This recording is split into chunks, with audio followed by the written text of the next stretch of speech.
Hello all, welcome back to another new video of Learn with Bhavna. Now we are starting chapter 3 of your second book Social Change and Development in India. उसका हमारा chapter 3 है The Constitution and Social Change. Let me show you over here. तो ये आपका chapter है, right? So basically this chapter consist of around 9 to 10 pages और मैंने वो कंसाइज नोट्स में आपको प्रोवाइड करने की कोशिश की है सो दैट आपको कम टाइम में you can get all the information regarding your chapter and important notes मैं इस हिसाब से बनाती हूँ कि जो आपका पूरा कंटेंट है वो कवर हो जाए एंड आप कम टाइम में भी जो अपना चैप्टर है जो आपका सिलेबस है वो कवर कर पाएँ जो आपको नेसेसरी इंफॉर्मेशन है वो आप ले सकें end of course explanation is really important.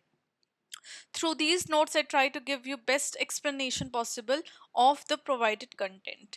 अब स्टार्ट करते हैं हमारे इंपॉर्टेंट नोट से जो कि आपका चैप्टर है the constitution and social change. Now starting with the chapter तो फर्स्ट आपका आ जाता है जो इंडियन कॉन्स्टिट्यूशन है वो किस बेसिस के ऊपर है. Whenever we talk about any constitution तो वो सोशल जस्टिस प्रोवाइड करने की बात करता है. कोई भी कॉन्स्टिट्यूशन वो बनाया ही इसलिए गया है ताकि लोगों को अपने राइट्स पता हो एंड थ्रू दोज राइट जो लोग हैं जो बेस्ट पॉसिबल चीज पॉसिबल है उनके लिए नेशन के अंदर they can demand, right, they can demand from the government that they have chosen. Now ये जो कॉन्स्टिट्यूशन है वहां पे सिर्फ रूल्स ही नहीं लिखे होते लेकिन सोशल जस्टिस का जो मीनिंग है वो लोगों को समझ में आता है. Right, people get to know the meaning of social justice. जो सुप्रीम कोर्ट है वो एक की रोल प्ले करता है जहाँ पे राइट्स और प्रिंसिपल्स को वो इंटरप्रेट करने की कोशिश करता है लोगों के लिए और कंटेम्प्रेरी सोशल जस्टिस नॉर्म्स में भी वो इन लाइन लेके आता है. बिकॉज विद टाइम जो मीनिंग है जस्टिस का सोशल जस्टिस का ओवर द टाइम वो चेंज हुआ है और यहाँ पे सुप्रीम रोड जो कोर्ट है वो बहुत इंपॉर्टेंट रोल प्ले करता है in order to tell कि what is really social justice norms in today's time. For example, अगर हम डायरेक्टिव प्रिंसिपल की बात करते हैं विलेज पंचायत में जो कि के सनातनम ने इंट्रोड्यूस किया था जो कि कॉन्स्टिट्यूशनल मैंडेट बन गया था 1992 में थ्रू द 73rd अमेंडमेंट. तो इस तरीके से जो new laws principles sets rules regulation है वो with time with changing world आते रहते हैं. जो भी नीड्स रिक्वायरमेंट्स लगती है लोगों को they do talk about their own needs and demands and वो रेगुलेट होके they do come under our constitution. तो वहाँ पे कॉन्स्टिट्यूशन में वो सारी चीज़ें प्रोवाइड भी की जाती है उनके लिए स्पेस भी बनाया जाता है. So hence the 73rd amendment के अंदर the directive principle on village panchayat introduce किया गया था.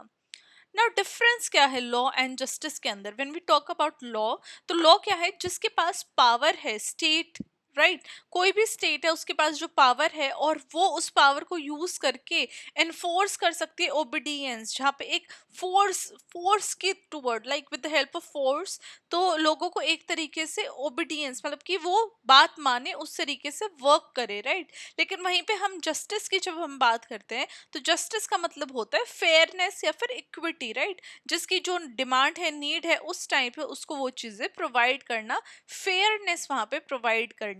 ना कॉन्स्टिट्यूशन जो है वो फाउंडेशन है किसी भी लीगल और गवर्नेंस फ्रेमवर्क का with in India. Supreme court जो है वो अल्टीमेट इंटरप्रेटर है कॉन्स्टिट्यूशन का जिसने कि एक्सपैंड किया है फंडामेंटल राइट्स को इन डिफरेंट वेज.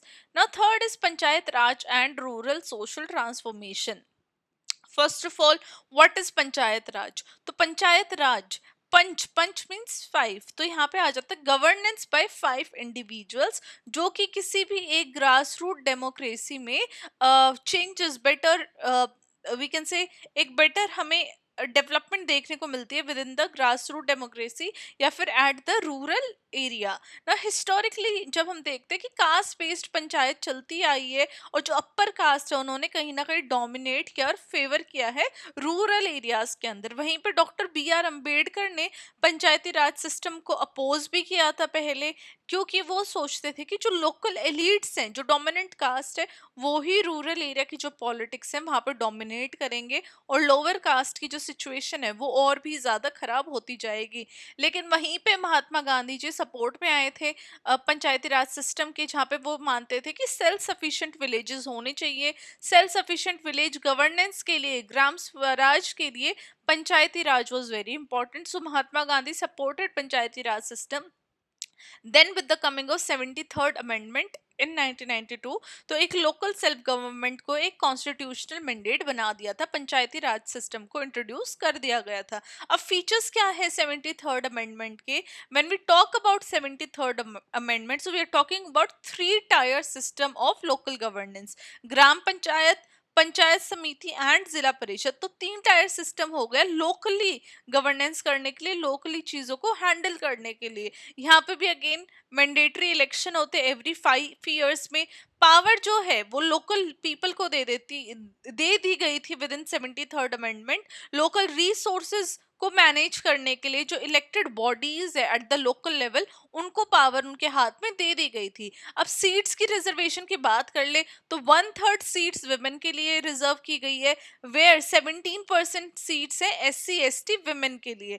अब जो इसकी वजह से क्या है, 8 लाख विमेन पॉलिटिक्स के अंदर एंटर हमें उनका देखने को मिला in the first election itself after the amendment. So you can see local level पे भी कितनी सारी विमेन आगे आई, and we could see a participation in politics of the women at a local level itself. ना third आ जाता है कि पावर और रिस्पॉन्सिबिलिटीज क्या है पंचायत के। फर्स्ट ऑफ ऑल, जो of course not at the local level but हर जगह भी जो भी panch not just panchayat like government bodies हैं, उनकी क्या हमें रिस्पॉन्सिबिलिटी देखने को मिलती है। इकोनॉमिक डेवलपमेंट, जहाँ पे ऐसे लोकल डेवलपमेंट प्लान्स लेके आने ताकि लोकली डेवलपमेंट हो, लोकली जो लोग हैं वो आगे बढ़े। सेकेंड इज सोशल जस्टिस, ऐसी स्कीम्स लेके आनी मार्जिनलाइज ग्रुप्स के लिए ताकि उनको भी जस्टिस मिल सके if they are suffering from anything. Third is revenue generation, local taxes collect करनी, ड्यूटीज देनी, टोल्स कलेक्ट करने। This all comes under the powers and responsibilities of panchayats at the local level. Fourth is public welfare, burial ground को maintain करना, birth death record को maintain करना, maternity centers का जो welfare है, उनको जो build है, maintenance है, वो continue रखना, family planning, irrigation, agriculture, ये सब public welfare वाली जितनी भी policy, जितनी चीजें हैं, उनको maintain करके and then आगे promote भी करना, ये भी पंचायती राज के वर्क आ जाते हैं। रोड, वेल, स्कूल, इन सब का कंस्ट्रक्शन भी जो पंचायती राज है उनका जो वर्क है उसके अंडर आ जाता है। Then fifth is information to right, या राइट टू इंफॉर्मेशन। अब यहाँ पे पंचायती राज का बहुत इंपॉर्टेंट रोल आ जाता है कि उनको फाइनेंशियल रिपोर्ट्स को मैंडेट करना और पंचायत ऑफिसेस के अंदर भी जो डिस्प्ले है फाइनेंशियल रिपोर्ट्स का वो करना। सिक्स आ जाएगा हमारा न्याय पंचायत। यहाँ पे माइनर जो सिविल और क्रिमिनल केसेस है वो यहाँ पे हैंडल किए जाते हैं, स्पेशली क्राइम्स अगेंस्ट वुमेन, तो वो न्याय पंचायत के अंदर हैंडल किए जाते हैं ना। फोर्थ हमारा आ जाएगा panchayat raj in tribal area. Tribal areas के अंदर क्या पंचायती राज हमें देखने को मिला, बहुत सारी जो ट्राइबल एरियाज है जैसे मेघालय के अंदर हो गया, वहां पे हमें एक ट्रेडिशनल सेल्फ गवर्निंग इंस्टीट्यूशन देखने को मिले जैसे कि दरबार कोर ऑफ द खासी ट्राइब। हावेवर जो 73rd अमेंडमेंट थे उसने फुल्ली अप्लाई नहीं हुआ वो ट्राइबल एरियाज के अंदर। जो सोशियोलॉजिस्ट थे टिप्लुट नोगबरी, उसने क्रिटिसाइज किया कि जो ट्रेडिशनल ट्राइबल इंस्टीट्यूशन है वो मेल डोमिनेटेड है और वो फुल्ली डेमोक्रेटिक नहीं है। तो कहीं ना कहीं ये हमें 73rd अमेंडमेंट का जो अप्लाई है या एप्लीकेशन है वो हमें ज्यादा ट्राइबल एरियाज के अंदर इतना ज्यादा देखने को नहीं मिला, because of course they themselves are very self governing institutions. ना फोर्थ आ जाएगा democratization and inequality. So when we talk about कि इनइक्वालिटी होना या फिर डेमोक्रेटाइजेशन क्यों नहीं हो रही है, तो फर्स्ट ऑफ ऑल उसमें बहुत सारी चैलेंजेस है eight the local level. Caste system बहुत ज्यादा रिजिड है, वहां पे जेंडर का एक बहुत बड़ा रोल आ जाता है। कास्ट इनइक्वालिटीज की वजह से जो पार्टिसिपेशन है वो लोगों का कंप्लीट नहीं हो पाता है within the democratisation of the panchayat system या पंचायती राज, या फिर at a very basic level also. अब रियलिटी क्या है कि बहुत सारी जो ग्राम सभा मीटिंग्स है वो अपर कास्ट लैंडलॉर्ड्स उन मीटिंग्स को कंट्रोल कंट्रोल करते हैं और मार्जिनलाइज ग्रुप को उन मीटिंग्स के अंदर इंक्लूड भी नहीं करते हैं। उसकी वजह से जो डेवलपमेंट फंड्स है, डिसीजन है, वो कहीं ना कहीं डोमिनेंट ग्रुप के फेवर में आ जाते हैं, जिसकी वजह से जो लोअर कास्ट है या जो पुअर पीपल है within the rural areas, उनके पास कोई भी पावर नहीं आती है। They are powerless and they are we can say कि उनके पास कोई है ही नहीं option that they get into these meetings, या फिर वो अपना पॉइंट ऑफ व्यू भी रख पाए। देन पॉलिटिकल पार्टीज और जो प्रेशर और इंटरेस्ट ग्रुप हैं, उनके बारे में बात कर लेते हैं। तो पॉलिटिकल पार्टीज एम करती है कि गवर्नमेंट की जो पावर है वो इलेक्शन के द्वारा कंट्रोल कर सके। जो प्रेशर ग्रुप है वो काफी सारी पॉलिसीज के द्वारा इन्फ्लुएंस हो जाता है। For example FICCI, different different policies हैं, उसके द्वारा एक इन्फ्लुएंस इन प्रेशर ग्रुप्स की हमें देखने को मिलती है। वहीं पे अगर हम इंटरेस्ट ग्रुप की बात करें तो वो स्पेसिफिक इशू के ऊपर उनका फोकस होता है। एज नेम इटसेल्फ सजेस्ट कि उनका एक पर्टिकुलर इंटरेस्ट होता है जो कि उनको एकजुट कर देता है, एंड उसका फोकस ही उस पर्टिकुलर चीज के ऊपर होता है। For example farmer union, trade union, इस तरीके से स्पेसिफिक इशूज के ऊपर। देन सोशल मूवमेंट्स, अब सोशल मूवमेंट्स अपने आप में एक बहुत बड़ा रोल प्ले करती है, जहाँ पे वो चेंजेस लाने की कोशिश करती है मार्जिनलाइज ग्रुप्स के बीच में, जो कि इस पॉलिटिकल प्रोसेस से एक्सक्लूड कर दिए गए हैं। Now at the end when we talk about की ऑब्जर्वेशन, तो देखो हर एक ग्रुप के पास इक्वल एक्सेस नहीं होती है पावर की, वो हमने जाना है इस चैप्टर से। जो डोमिनेंट कास्ट और क्लासेस है वो हमेशा या फिर मोस्ट ऑफ द टाइम्स वो स्टेट के जो डिसीजन मेकिंग प्रोसेस है उसको कंट्रोल करती है। डिस्पाइट दिस जो प्रेशर ग्रुप है, सोशल मूवमेंट है, वो आज भी डेमोक्रेसी को कहीं ना कहीं कंटिन्यू करते हैं शेप करने के लिए। Eight the and I have given conclusion points of the chapter, तो जहाँ पे मैंने मेंशन किया है कि जो इंडियन कॉन्स्टिट्यूशन है वो अपने आप में एक डायनामिक टूल है सोशल जस्टिस के लिए, जो कि डिफरेंट अमेंडमेंट्स के द्वारा इवॉल्व हो रहा है और जुडिशियल इंटरप्रिटेशन भी हमें देखने को मिल रही है। देन 73rd अमेंडमेंट की हमने बात की पूरे चैप्टर में, जिसके द्वारा हमें देखने को मिला कि लोकल डेमोक्रेसी कैसे स्ट्रांग हुई है, लेकिन इनइक्वालिटीज आज भी है एट द लोकल लेवल, जो कि हमें पार्टिसिपेशन और गवर्नेंस के टाइम पे देखने को मिलती है। प्रेशर ग्रुप, सोशल मूवमेंट और पॉलिटिकल पार्टीज बहुत इंपॉर्टेंट रोल प्ले करती है किसी कोई भी डेमोक्रेसी को और भी ज्यादा इंक्लूसिव बनाने में, लोगों की जो डिफरेंट ग्रुप्स की जो पार्टिसिपेशन है उसको इम्प्रूव करने में।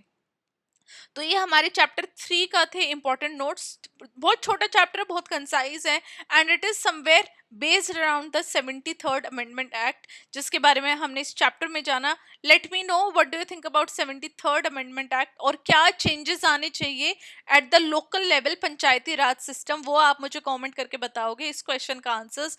एंड इस क्वेश्चन का जो आपको आंसर है वो लेटर आपको टेलीग्राम पे मिल जाएगा, बट तभी मिलेगा जब मुझे एक मेजॉरिटी के अंदर कमेंट बॉक्स में आपके आंसर्स मिलेंगे तो, right. So this was our chapter 3 का इंपॉर्टेंट नोट्स, इसके क्वेश्चन एंड आंसर्स, एनसीईआरटी की जो आपकी बुक के क्वेश्चन आंसर्स है, let me show you.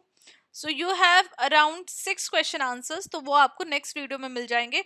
Till then keep on studying, keep on preparing for your boards, and I hope you all scored really good in your boards exam। आपके सारे जो subjects के boards हैं वो बहुत अच्छे जाएं। All the very best and keep on studying.